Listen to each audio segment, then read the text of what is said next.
The IEC has declared this year's municipal elections free and fair. Although the ANC won most of the country's wards, coalition talks are underway in several major metros that don't have an outright majority.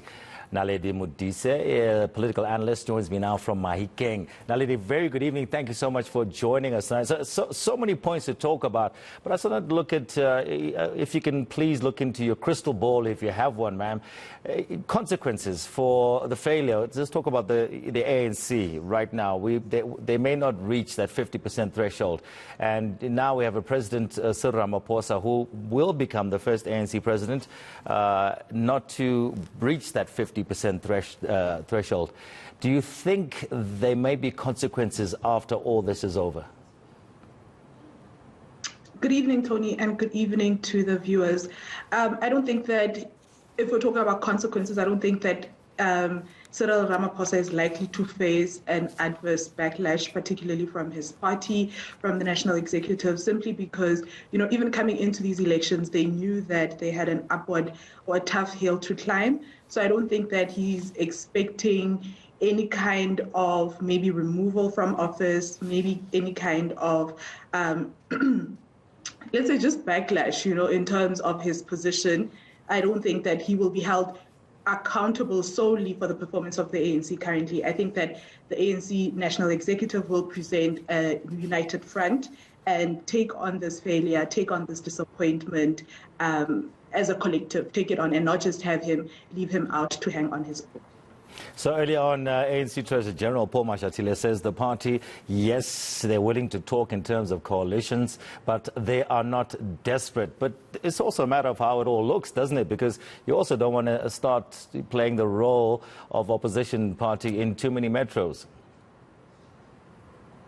Absolutely, especially when you've enjoyed dominance and have been the leading party for so long. It's going to be such a difficult transition for them to be, or to go from, the leaders and the makers of policy in society to being now the opposition, which is meant to hold people who are meant to enact policies accountable. So I think that they have a strong enough position to say that, they're not going to beg for any coalition agreements, and then they release all the other political parties who have come out and said that they will not work with them, because they do have a strong position, even though they are weakened. I mean, they're still in their 40s, upper 30%. So they are still able to constitute council, reach that 50+1 majority with other smaller parties, despite other political parties saying that they do not wish to partner with them.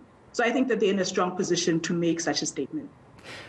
Okay, so that's fantastic, good for them from that point of view, in that they're in a strong position. But let's just also look at the fact that they've come out and said, listen, the people we've heard the people, we've been punished because of many things. Now to bring an example here of your newly appointed Northwest Premier Bushy Mape, who went and spoke with the Country Bird Holdings. This company has been reported to want to be leaving the Northwest because of just bad service delivery, issues. They couldn't operate there anymore. But he went and spoke with them, and he's now promised a better environment, that they're going to fix up everything that's been going wrong. Are they learning their lesson here? Are these just words that are nice to say right now while we're focusing on them? I think that when we reflect even on ANC performance over the years, this is really just words. They have not really held up their end of their bargain in terms of service delivery across many municipalities in the Northwest. And interestingly enough, earlier this afternoon, Country Bird Holdings actually released a statement and said that initial article that said that they were leaving Mahikeng was in fact incorrect, and so they would continue being in this area. And so I don't think that they're learning their lesson in as far as service delivery, but I think that article created shock value in the need for them to act, to seem like they are doing something when they really, in fact, are not. As we've seen over the years, I mean, the Northwest has had some of the worst service delivery problems and is probably one of the most underserviced provinces in the country. And that's not just at a provincial level, because we see the results of that at local government level, with the state of roads, with the state of the water infrastructure. And so if they have not, over the years, when there's been multiple interventions from national government, if they have not been able to meet those service delivery requirements, then I don't see how they will do so in the next coming 5 years. And of course, right now, it's all about political rhetoric and politicking because it is election season, and they do see that a lot of people are really unhappy. And we are all in agreement, I think, as a country that the most unhappiest people in society right now are the same ones who did not come out to vote. So that was their way of punishing the ANC. However, the ANC has also enjoyed some victories across municipalities in South Africa. So until such a time as they lose completely the municipalities, I don't think that they would have learned any lesson. Just lastly, quickly for me, you are a resident of the Northwest. There's been so many issues when it comes to service delivery. Give me your experience and what have you faced, that's been problematic for you?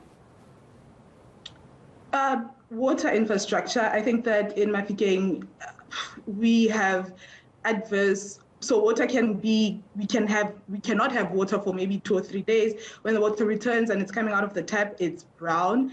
A few months ago, Sidimeng Water came out with a statement and said that they would stop all water treatment in the Northwest in the Mafikeng municipality, as a matter of fact, because it had not been paid. And if you think about it, in Mafikeng, that is also where the provincial legislature is. So you're thinking to yourself, if the municipal council is not working or not functional at local government level, why did the province not intervene and ensure that at least Sidibeng Water was being paid so that they can continue to service the province and the town? And so we have terrible water infrastructure in Mafikeng.